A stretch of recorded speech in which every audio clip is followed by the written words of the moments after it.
Nyanyian Musa. Pasanglah telingamu, hai langit, aku mau berbicara. Dan baiklah bumi mendengarkan ucapan mulutku.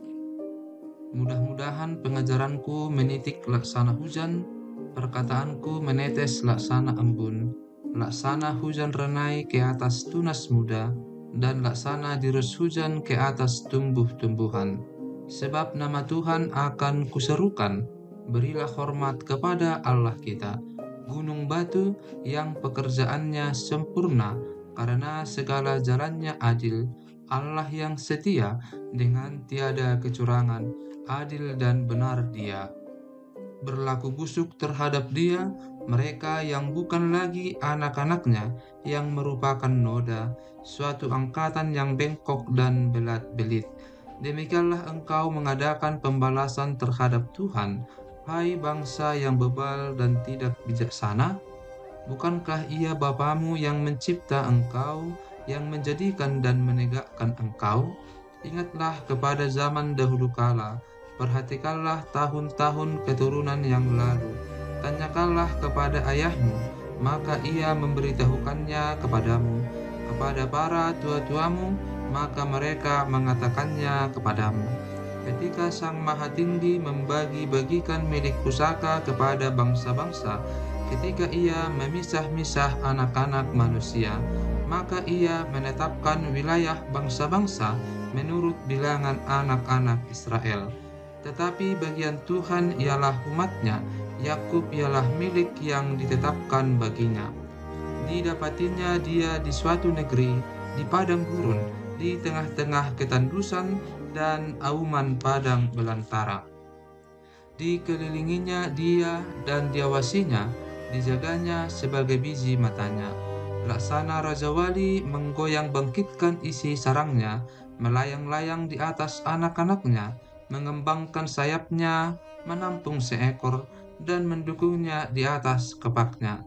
Demikianlah Tuhan sendiri menuntun Dia, dan tidak ada Allah asing menyertai Dia. Dibuatnya Dia berkendaraan mengatasi bukit-bukit di bumi, dan memakan hasil dari ladang. Dibuatnya Dia mengisap madu dari bukit batu, dan minyak dari gunung batu yang keras, dadih dari lembu sapi, dan susu kambing domba dengan lemak anak-anak domba, dan domba-domba jantan dari basan, dan kambing-kambing jantan dengan gandum yang terbaik, juga darah buah anggur yang berbuih engkau minum. Lalu menjadi gemuklah Yesyurun, dan menendang ke belakang, bertambah gemuk engkau, gendut dan tambun, dan ia meninggalkan Allah yang telah menjadikan dia. Ia memandang rendah gunung batu keselamatannya. Mereka membangkitkan cemburunya dengan Allah asing, mereka menimbulkan sakit hatinya dengan dewa kekejian. Mereka mempersembahkan korban kepada roh-roh jahat yang bukan Allah, kepada Allah yang tidak mereka kenal. Allah baru yang belum lama timbul, yang kepadanya nenek moyangmu tidak gentar. Gunung batu yang memperanakkan engkau, telah kau lalaikan, dan telah kau lupakan Allah yang melahirkan engkau. Ketika Tuhan melihat hal itu, maka Ia menolak mereka, karena Ia sakit hati oleh anak-anaknya lelaki dan perempuan. Ia berfirman, Aku hendak menyembunyikan wajahku terhadap mereka, dan melihat bagaimana kesudahan mereka. Sebab mereka itu suatu angkatan yang bengkok, anak-anak yang tidak mempunyai kesetiaan. Mereka membangkitkan cemburuku dengan yang bukan Allah. Mereka menimbulkan sakit hatiku dengan berhala mereka. Sebab itu aku akan membangkitkan cemburu mereka dengan yang bukan umat, dan akan menyakiti hati mereka dengan bangsa yang bebal. Sebab api telah dinyalakan oleh murkaku, dan bernyala-nyala sampai ke bagian dunia orang mati yang paling bawah. Api itu memakan bumi dengan hasilnya, dan menghanguskan dasar gunung-gunung. Aku akan menimbun malapetaka ke atas mereka, seluruh anak panahku akan kutembakkan kepada mereka. Apabila mereka sudah lemas karena lapar dan merana oleh demam yang membara dan oleh penyakit sampar, maka aku akan melepaskan taring binatang buas kepada mereka dengan racun binatang yang menjalar di dalam debu. Pedang di luar rumah dan kengerian di dalam kamar akan melenyapkan teruna maupun darah, anak menyusu serta orang ubanan. Seharusnya aku berfirman, aku meniupkan mereka, melenyapkan ingatan kepada mereka dari antara manusia. Tetapi aku khawatir disakiti hatiku oleh musuh. Jangan-jangan lawan mereka salah mengerti. Jangan-jangan mereka berkata, tangan kami jaya, bukanlah Tuhan yang melakukan semuanya ini. Sebab mereka itu suatu bangsa yang tidak punya pertimbangan dan tidak ada pengertian pada mereka. Sekiranya mereka bijaksana, tentulah mereka mengerti hal ini dan memperhatikan kesudahan mereka. Bagaimana mungkin satu orang dapat mengejar 1.000 orang, dan 2 orang dapat membuat lari 10.000 orang, kalau tidak gunung batu mereka telah menjual mereka, dan Tuhan telah menyerahkan mereka. Sebab bukanlah seperti gunung batu kita, gunung batu orang-orang itu, musuh kita boleh menjadi hakim. Sesungguhnya, pohon anggur mereka berasal dari pohon anggur Sodom dan dari kebun-kebun Gomora.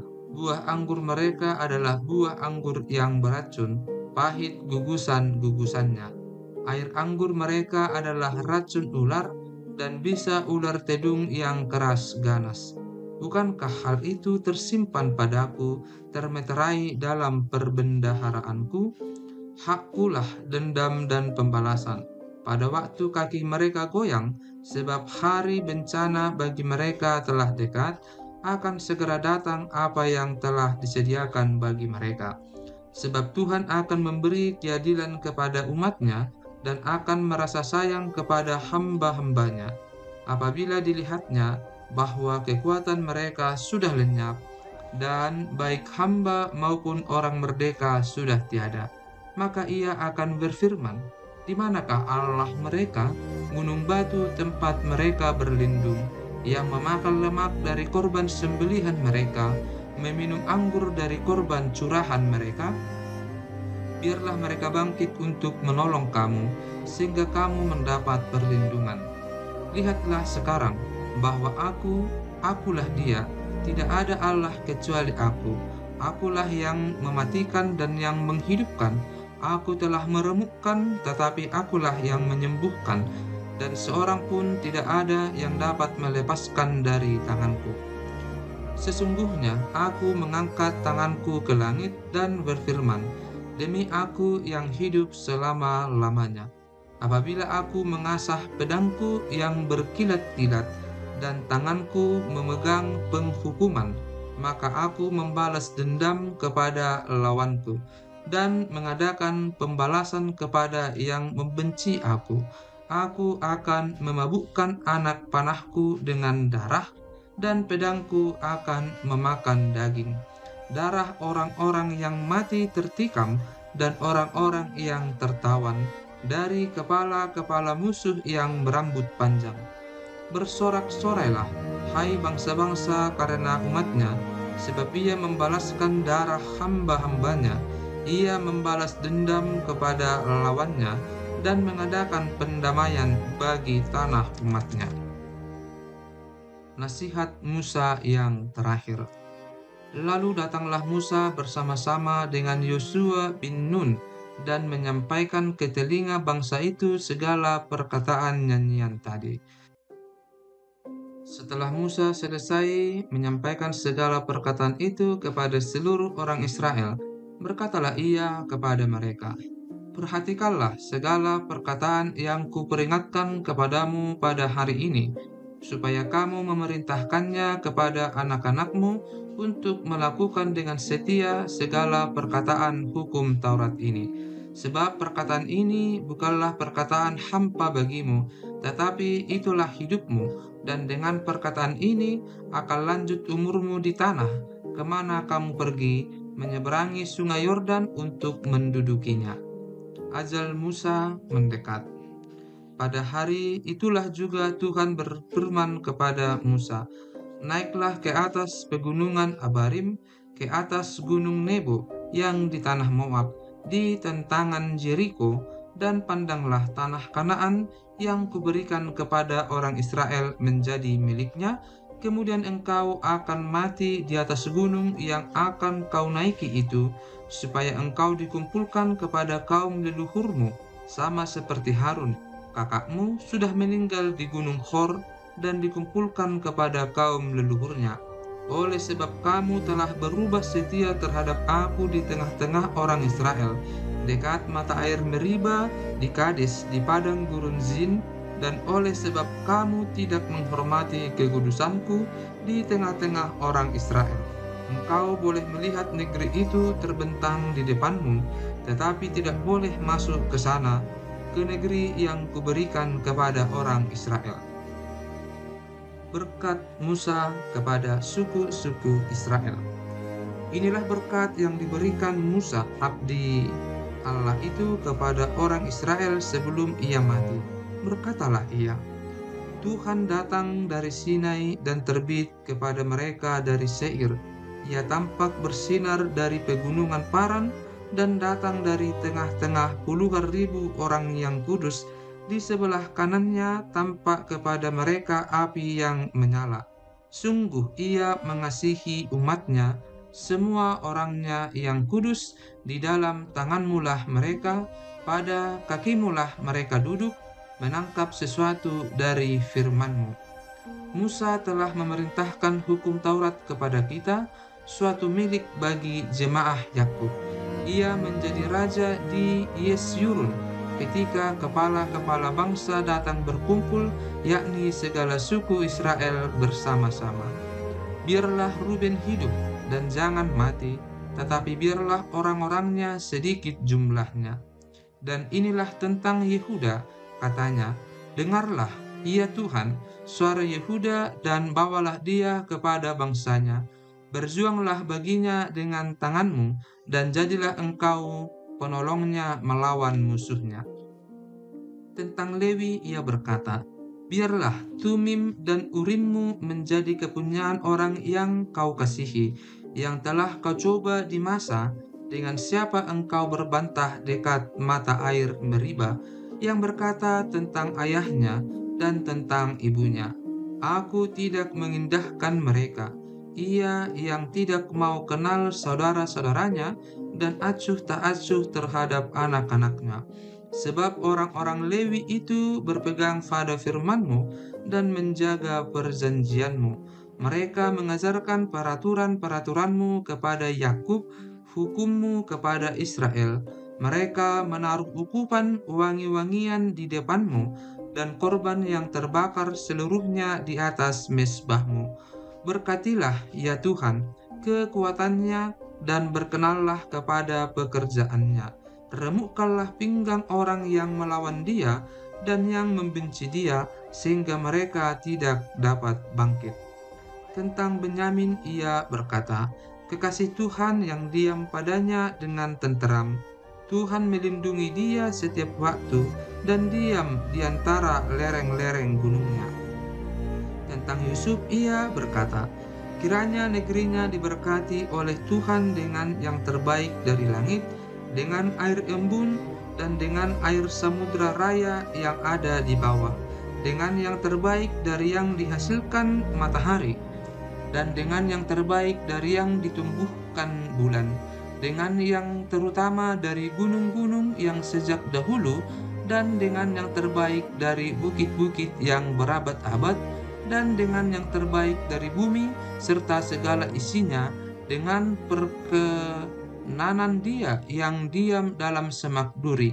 Biarlah itu semuanya turun ke atas kepala Yusuf, ke atas batu kepala orang yang teristimewa di antara saudara-saudaranya. Anak sulung lembu sapinya adalah kegemilangannya, dan tanduk-tanduknya seperti tanduk-tanduk lembu hutan. Dengan itu, ia akan menanduk bangsa-bangsa seluruh bumi dari ujung ke ujung. Itulah orang Efraim yang puluhan ribu, dan itulah orang Manasye yang ribuan. Tentang Zebulon ia berkata, "Bersukacitalah, hai Zebulon, atas perjalanan-perjalananmu, dan engkau pun, hai Isakar, atas kemah-kemahmu. Bangsa-bangsa akan dipanggil mereka datang ke gunung. Di sanalah mereka akan mempersembahkan korban sembelihan yang benar, sebab mereka akan mengisap kelimpahan laut dan harta yang terpendam di dalam pasir." Tentang Gad ia berkata, "Terpujilah dia yang memberi kelapangan kepada Gad. Seperti sungai betina ia diam dan menerkam lengan, bahkan batu kepala. Ia memilih bagian yang terutama, sebab di sanalah tersimpan bagian panglima. Ia datang kepada para kepala bangsa itu, dilakukannya kebenaran Tuhan serta penghukuman-penghukumannya bersama-sama dengan orang Israel." Tentang Dan ia berkata, "Adapun Dan ialah anak singa yang melompat keluar dari Basan." Tentang Naftali ia berkata, "Naftali kenyang dengan perkenanan dan penuh dengan berkat Tuhan, milikilah Tasik dan wilayah sebelah selatan." Tentang Asyer ia berkata, "Diberkatilah Asyer di antara anak-anak lelaki, biarlah ia disukai oleh saudara-saudaranya, dan biarlah ia mencelupkan kakinya ke dalam minyak. Biarlah dari besi dan dari tembaga palang pintumu, selama umurmu kiranya kekuatanmu. Tidak ada yang seperti Allah, hai Yesyurun. Ia berkendaraan melintasi langit sebagai penolongmu, dan dalam kekayaannya melintasi awan-awan. Allah yang abadi adalah tempat perlindunganmu, dan di bawahmu ada lengan-lengan yang kekal. Ia mengusir musuh dari depanmu dan berfirman, "Punahkanlah." Maka Israel diam dengan tenteram, dan sumber Yakub diam tidak terganggu di dalam satu negeri yang ada gandum dan anggur, bahkan langitnya menitikkan embun. Berbahagialah engkau, hai Israel. Siapakah yang sama dengan engkau? Suatu bangsa yang diselamatkan oleh Tuhan, perisai pertolongan dan pedang kejayaanmu. Sebab itu musuhmu akan tunduk menjilat kepadamu, dan engkau akan berjejak di bukit-bukit mereka. Kematian Musa. Kemudian naiklah Musa dari dataran Moab ke atas gunung Nebo, yakni ke atas puncak Pisga yang di tentangan Jeriko. Lalu Tuhan memperlihatkan kepadanya seluruh negeri itu, daerah Gilead sampai ke kota Dan, seluruh Naftali, tanah Efraim dan Manasye, seluruh tanah Yehuda sampai laut sebelah barat, tanah Negeb dan lembah Yordan, lembah Yeriko, kota pohon korma itu sampai Zoar. Dan berfirmanlah Tuhan kepadanya, "Inilah negeri yang kujanjikan dengan sumpah kepada Abraham, Ishak dan Yakub. Demikian, kepada keturunanmu lah akan kuberikan negeri itu. Aku mengizinkan engkau melihatnya dengan matamu sendiri, tetapi engkau tidak akan menyeberang ke sana." Lalu matilah Musa, hamba Tuhan itu, di sana di tanah Moab, sesuai dengan firman Tuhan. Dan dikuburkannyalah dia di suatu lembah di tanah Moab, di tentangan Bet Peor, dan tidak ada orang yang tahu kuburnya sampai hari ini. Musa berumur 120 tahun ketika ia mati. Matanya belum kabur dan kekuatannya belum hilang. Orang Israel menangisi Musa di dataran Moab 30 hari lamanya. Maka berakhirlah hari-hari tangis perkabungan karena Musa itu. Dan Yosua bin Nun penuh dengan roh kebijaksanaan, sebab Musa telah meletakkan tangannya ke atasnya. Sebab itu orang Israel mendengarkan dia dan melakukan seperti yang diperintahkan Tuhan kepada Musa.